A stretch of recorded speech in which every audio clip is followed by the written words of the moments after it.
abuse in life. So, as I'm live in two different areas here, please bear with me on this. Tonight, we're going to be talking about our inner world and how it creates our outer world. So, yes, I'm getting. Oh, hello, Cat. Yeah, she did. Thanks. All right. So, before I get started on any of that, I want to tell you this is Callie May. I want to tell you that I am not a professional. I am not a counselor. I am not a therapist. I am not a doctor. I am not able to diagnose nor prescribe medication. So please don't ask. Saying that up front. I am not perfect. What I am, though, is I am a child of God. And as a child of God, I am here out of the goodness of my heart. I'm not getting paid for any of this, to help anyone who would like to hear this, reach out to me, whatever the case is.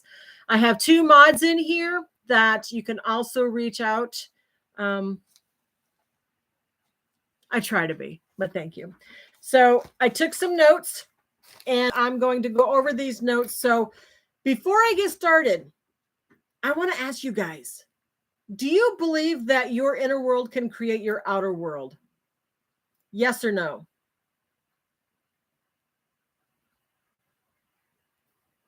Yeah, it can. Do you believe that your inner world creates your outer world?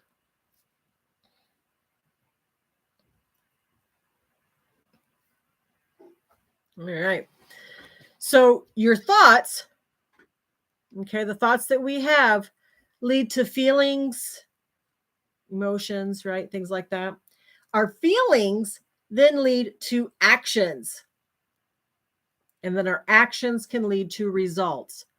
So having that thought process, right? Thoughts, feelings, and actions. Those are three things that we will talk about. Maybe not all of it tonight. He may have to come back next week, but just letting you know that. So when we do this, what kind of results do you want? Do you want good results? Are you looking for bad results? Lord, I hope not. So where do our thoughts come from? Can anyone tell me where our thoughts come from?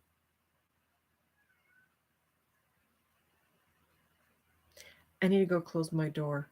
I'll be right back. I do not want her to keep yelling. In the meantime, I want you guys to tell me where your thoughts come from.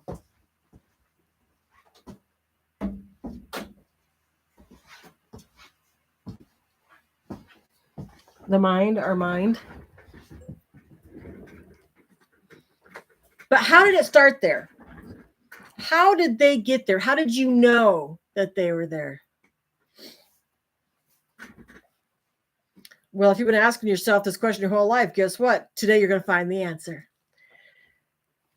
So your thoughts actually originate from the files of information, right? So I think of myself as having these files that we have in storage, maybe cabinets, drawers, whatever, of our mind. Also known as past programming. Does that blow your mind? It did me. When I was doing this research, I'm like, yeah. Where did I get this from? So your thoughts are your past conditioning, right? Which determines every thought that bubbles up in our minds. Mind blowing. If you knew that, put a 1. If you did not know that, put a 2. If you knew that, put a 1. If you did not know that, put a 2.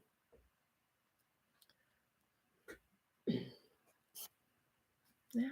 Pretty amazing, isn't it? So at least you're learning something. All right. So your past programming determines every thought that bubbles up in your mind. And that's why it's often referred to as the conditioned mind. Conditioned. We have been conditioned since birth. We are conditioning our children, our grandchildren, etc. down the road, right? So your programming leads to your thoughts lead to your feelings, and your feelings lead to your actions, and your actions lead to your results. Wow. Just wow. So just as done with a personal computer, by changing your programming, you take the first essential step to changing your programming. You take that first essential step to changing your results. If you're here and ready to change those results, put a 3. If you want to change your results, put a 3 in the chat. Awesome. Glad to see that. Very good. Very good. Now, how are we conditioned? Really, Noelle? 2.5? Really? How are we conditioned? I'm going to give you 3 primary ways. You're going to have your verbal programming, which is what we're going to talk about now. And then the other 2 I'll talk about later. So I'm not going to give you those answers yet because I don't want you guys skipping ahead and redoing the research on it. Not going to do that. So for the first one, for verbal programming, it refers to what did you hear when you were young? Was it negative or positive? Oh, I'm such a stinker, aren't I? So when you positive, negative mostly. I'm negative mostly. I hear you. I do. Yep. So when the subconscious mind must choose between a deeply rooted emotions and logic, emotions will almost always win. We allow our emotions to win. We need to put that back into perspective and have logic, facts, emotions. But we're an emotional group, right? Emotional made. So, verbal programming. What are some words that you heard growing up? One of the things that I heard were name calling. What are some names that you've been called?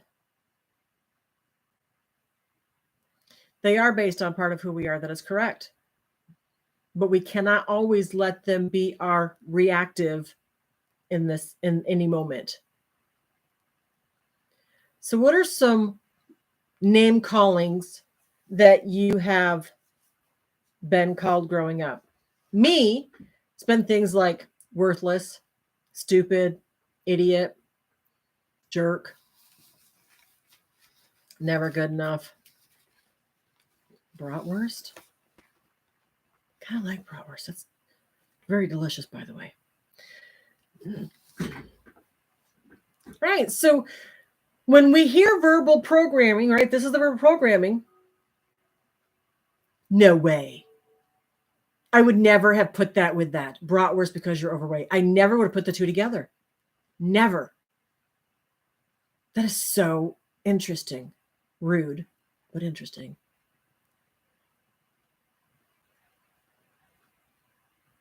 You won't make it. Not a name, but I heard it a lot. Do I want to know? I probably don't want to know. So we've been name called, right? So this is verbal programming. Since this is what the verbal programming is, and this is what we are here to talk about to change. Second thing, what? The second thing is criticizing or judgment. Have you been criticized and judged? I have. I was either too thin or too fat. It was always my fault. Always my fault. Always my fault. And I was always attacked. I felt like I was attacked for either my religious beliefs, my political views, my morals, my principles, my values, because either it wasn't good enough for them or I was a goody two shoes or whatever the case was, right? So what kind of things have you been criticized and judged about?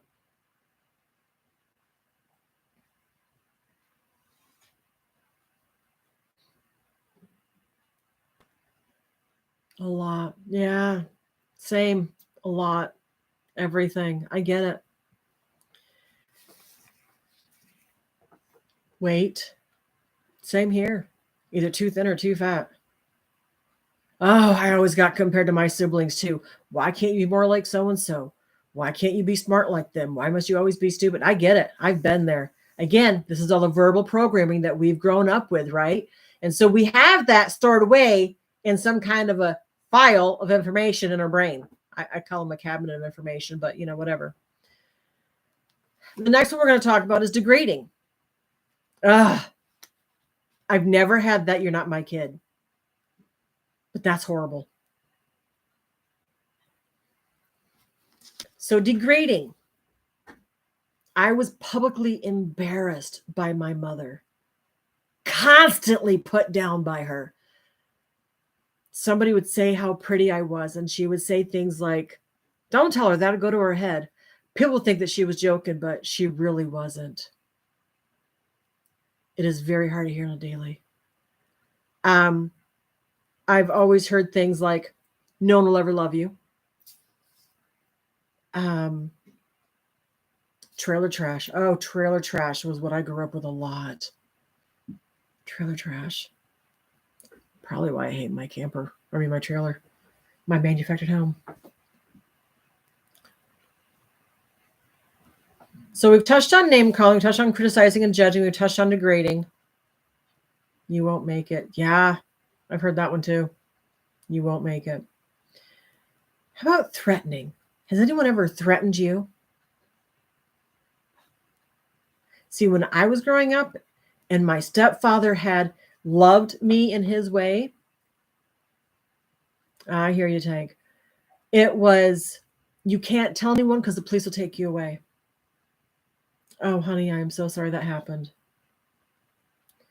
I heard, do you want me to call the police on you and have them take you away? You can't tell anyone what goes on here because they'll take you away. If I was in trouble for whatever, it was always my fault. Always my fault. You know, and it's like, why do they do that to kids? But it's their power. They're big bullies. That's what I believe. The next one is gaslighting. Yeah, I have too. I've been threatened, beaten, and threatened for more beating. Same here, Rover. Same here. So the next one is gaslighting. Who has ever been gaslighted by someone? Gaslighted. I was always told by my ex-husband that in my story that I've written on Amazon called Abuse It Is What It Is, that it never happened. It never happened. It wasn't like that. I don't know what you're talking about. That didn't take place. Yeah. Or, I don't know what you're talking about. It was just a joke. Can't you take a joke? Hate that one. Can't you take a joke? You literally just ripped me to shreds by calling me all these nasty names, putting me down. Now you're telling me to take a joke? It's like, are you kidding me? Yeah, me too. Another one is you're just being dramatic. You're taking out of context and you're being dramatic. Seriously, people. But that's what happens. So that was the fifth one. The sixth one that I have down here is manipulation. I've been manipulated growing up. Just things like I was being selfish if I wanted to have time away from my kids for just 5 minutes. You're being selfish. I have them all day long. You're at work. Why am I being selfish for like 5 minutes to go to the bathroom by myself? My favorite one was when he pushed me. He didn't push me. He didn't trip me. I almost tripped on my own 2 feet. It's not the way it happened. Yes, exactly. Honey, younger than 9 they are. They learn that very well. And I don't know how they learn, but they learn it well. Yes, I know. Been there and done that too. Now you can refuse to accept put downs, but before, when, you know, in my case, it's all I knew, right? So all of the statements that we talked about, which was name calling, criticizing and judging, degrading, threatening, gaslighting, and manipulation, right? All these statements you heard growing up, they remain in your subconscious mind as part of a blueprint that is running your life. They run your life until you stop it. welcome in. They run your life. Oh, my stars. Put a 1 in if they're running your life right now. Put a 2 in if they're not running your life right now. If these statements that we've talked about, awesome. You know, it's just verbal programming, verbal conditioning. It's really extremely powerful. And if you've had it as long as I did, since basically 5 years of age or so, it really sticks with you. Really sticks with you. So your subconscious conditioning determines your what? What does your subconscious conditioning determine?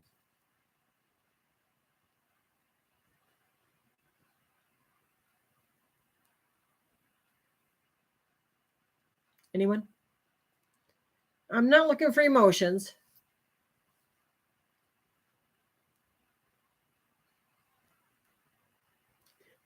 Everything. Well, we have to start with one first. Let's start with the first one. Remember what I said in the beginning of this. Your subconscious conditioning determines your thinking. Your thinking determines your decisions. And your decisions determine your actions, which eventually determines the outcome or the end results. That's fine, Alvin. So again, your subconscious conditioning determines your thinking. Your thinking determines your decisions. Your decisions determine your actions, which eventually determines your outcome. Have you guys realized that? One, if you've realized that. Two, if you did not.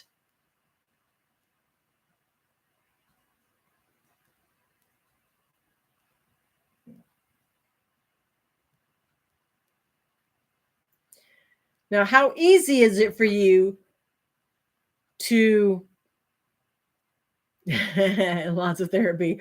How easy is it for you knowing this now, right? To change. If it's easy, write easy. If it's not easy, put no. If it's easy to change, put easy, because now you're being aware of it, right? Now you're aware of what's going on. You're aware of the thinking process of how it determines your decisions and how your decisions determine your actions and how your actions will determine your results or outcome. Sometimes easy too. Yeah.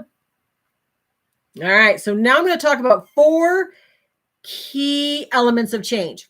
Now, each of which is essential in reprogramming your verbal blueprint.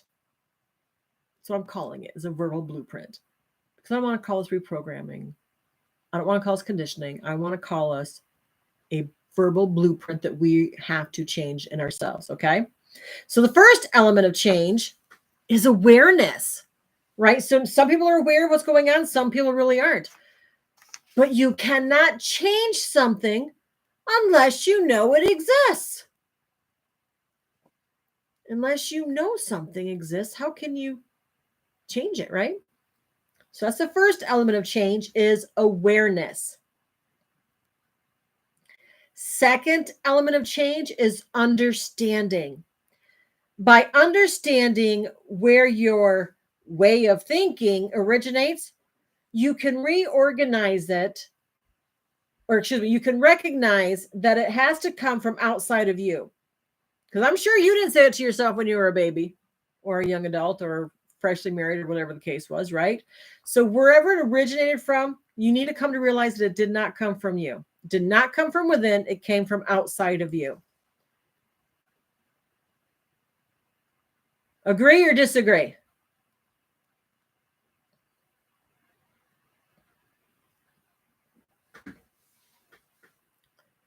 You disagree? Why do you disagree? Why do you think that your thinking process originates inside of you and not outside of you?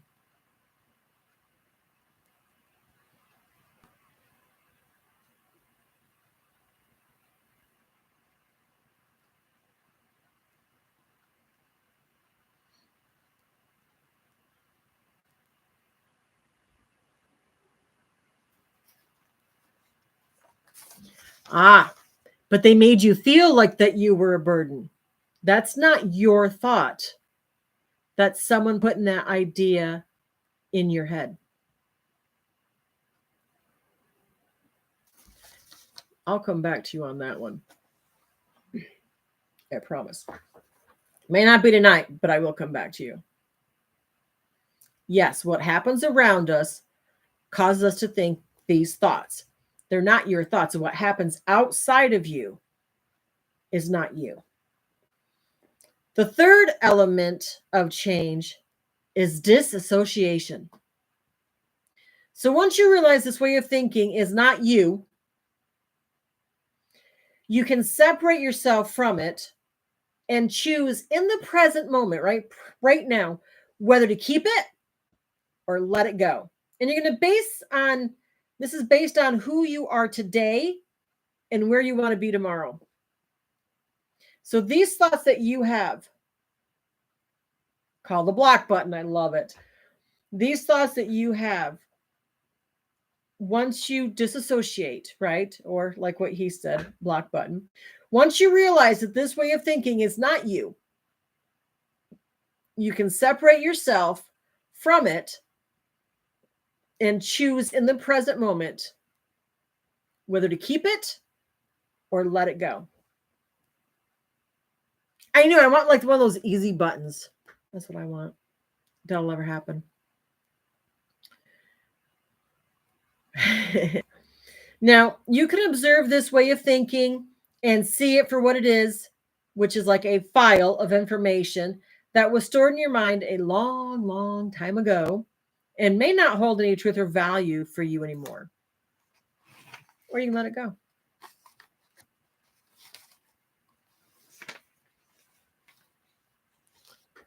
It's change of elements, right? That's awesome. The fourth element of change, oh, I know.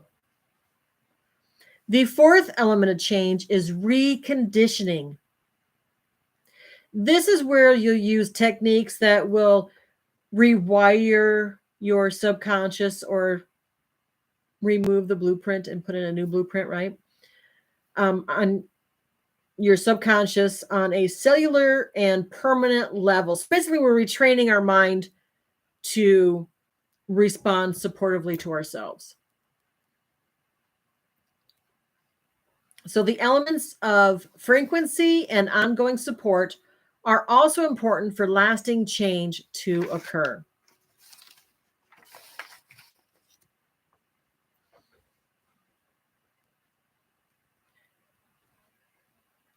So remember, the thoughts did not originate with you. Somebody had to make you feel them to think them.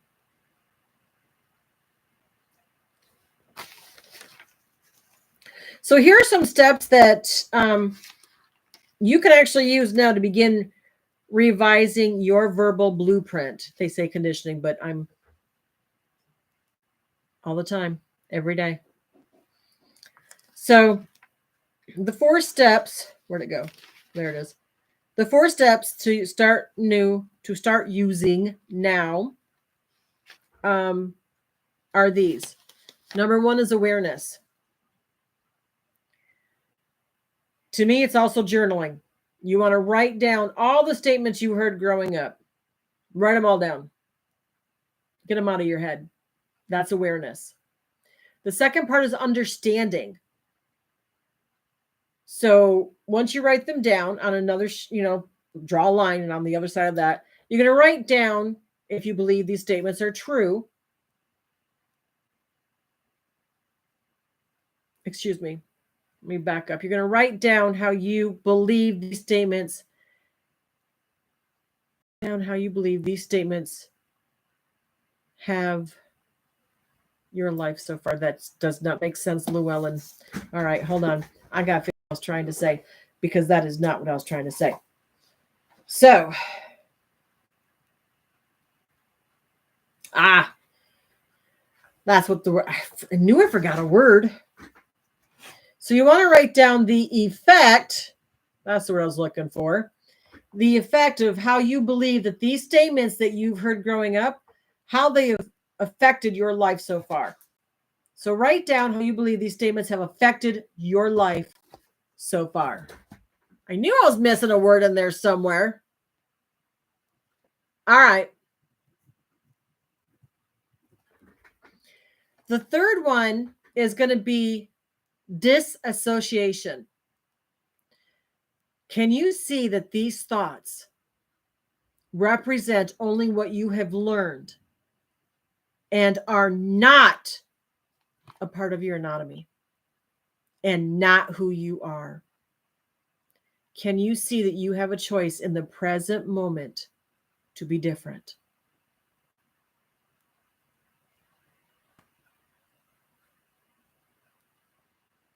You're fine. We're here to help the best that we can. Again, we're not professionals. So disassociation. Can you see that the thoughts that you have, that these thoughts represent only what you have learned and are not part of your anatomy? They're not part of your blueprint. These are not your blueprint.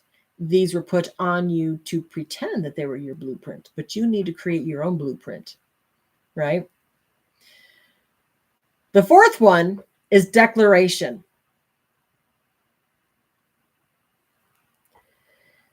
Now, what I wrote down here, I don't know if anyone wants to do it or not, but I say, place your hand or hands over your heart and say,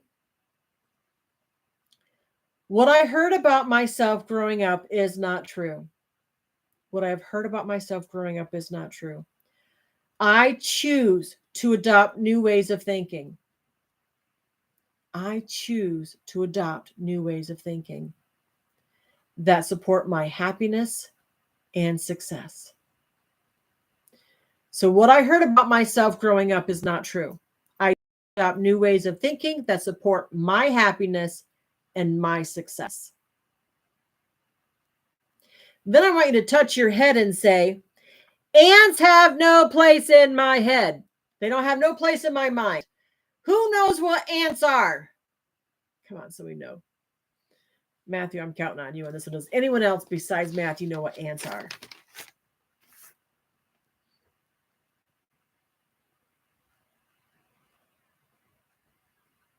All right, Matthew, what are they?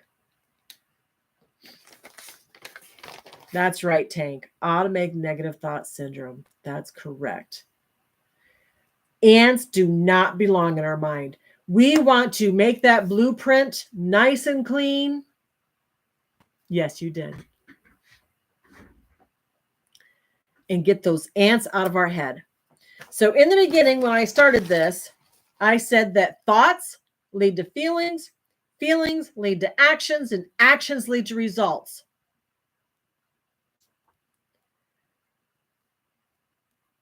So from learning about your verbal conditioning, verbal programming, or the verbal blueprint that we are talking about now, how many of you have learned something new today? Put a 1 in the chat if you've learned something new today. Ants are a real legit thing. Ants are automated negative thought syndromes. They're the negative thoughts that we have in our heads about ourselves, about what people may think of us. Ants are horrible. And I've written about it in my book called Tiny Steps to Success. This is the Right Step, WRITE, right? It's on Amazon. And I think it's chapter 2. Yep. Chapter 2 talks about the ants. And so this is one of the things I want you to know about this. I love Amazon too. So ants really screw up your mental and emotional views and causes you to make decisions and take actions that are not what is best for you. Ants induce fear and paranoia. Ants are the reason we end up believing something that is not true.